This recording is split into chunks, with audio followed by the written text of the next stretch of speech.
Hello friends, this is Kailash Chandra, Volume 1, Transcription number 21 at the speed of 80 words per minute. 3, 2, 1, start.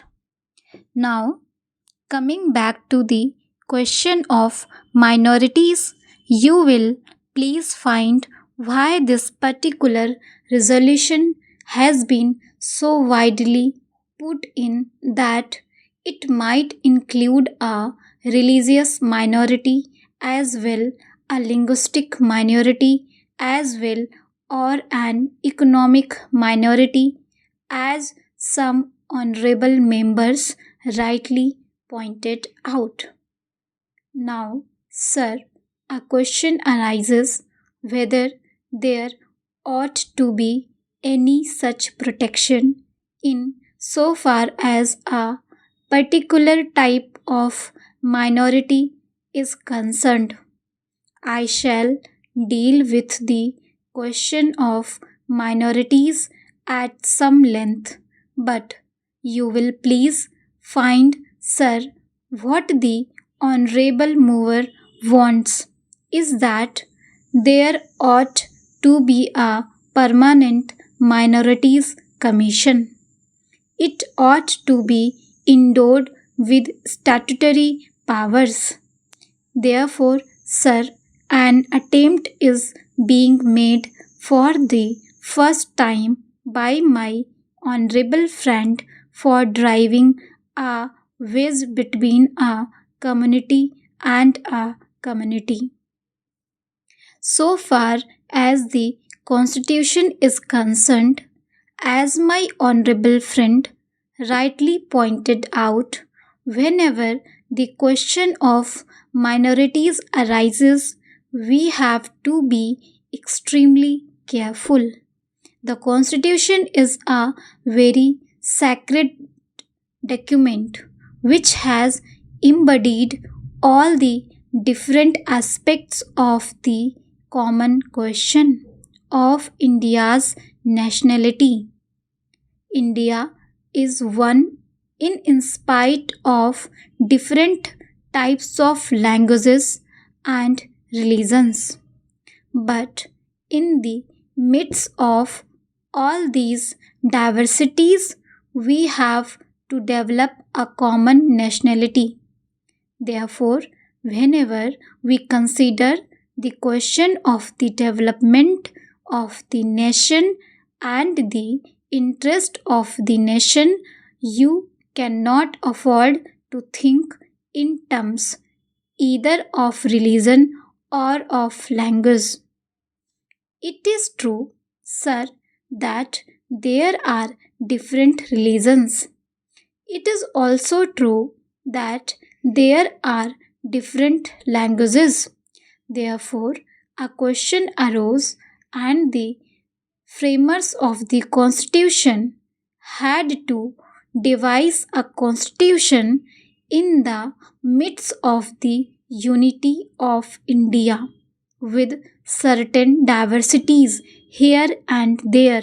For that purpose, what they did was they devised a common nationality for the whole of India, and in so far as religious minorities were concerned, they were given certain rights. I would not go into the details regarding the provisions of the fundamental rights regarding the practice of religion.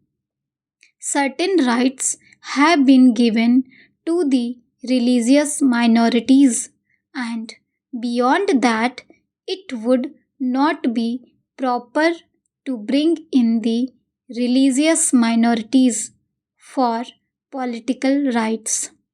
For that, we have to be extremely careful.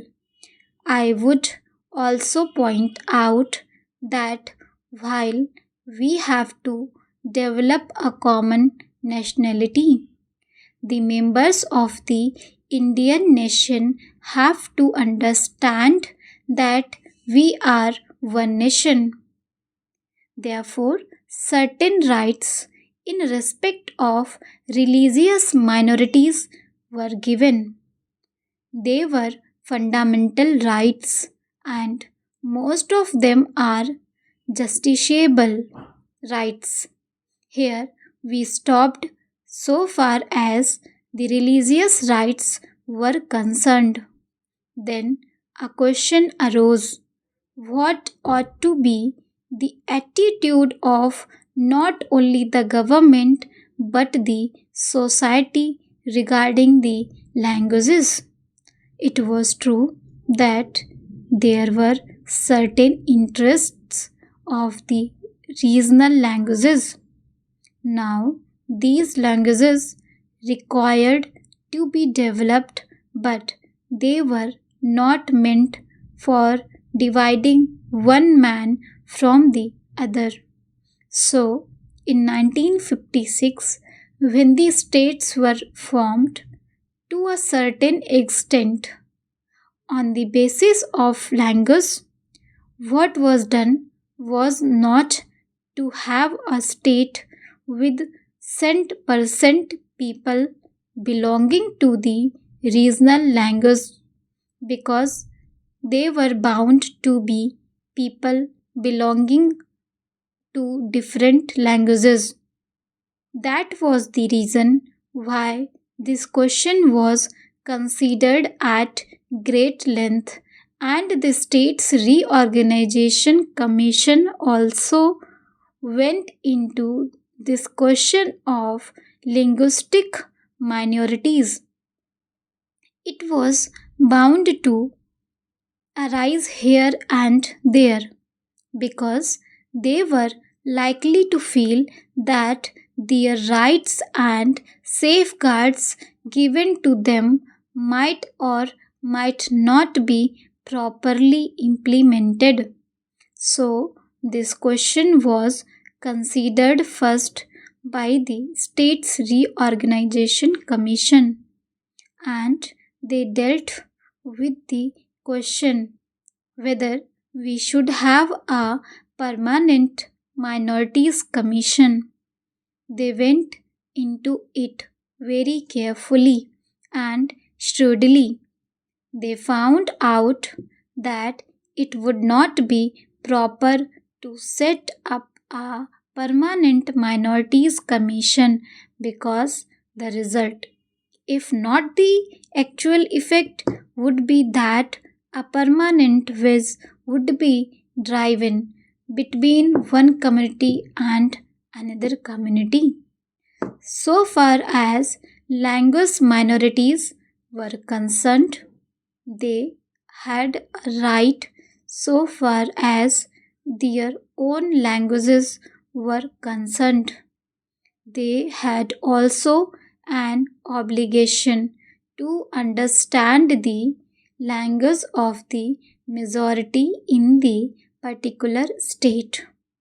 It is only by thus coming together that the members of the two language groups would come together and would harmoniously develop, but it was found at the time when the States Reorganization Commission had to consider this that some machinery should be devised for safeguarding the rights of linguistic minorities only, and after full consideration, what was considered was that only in respect of linguistic minorities certain rights should be extended and certain rights should be safeguarded, and an officer should be appointed by the president for making a report on the question whether these rights of the linguistic minorities are or are not properly safeguarded. Full stop. Thank you.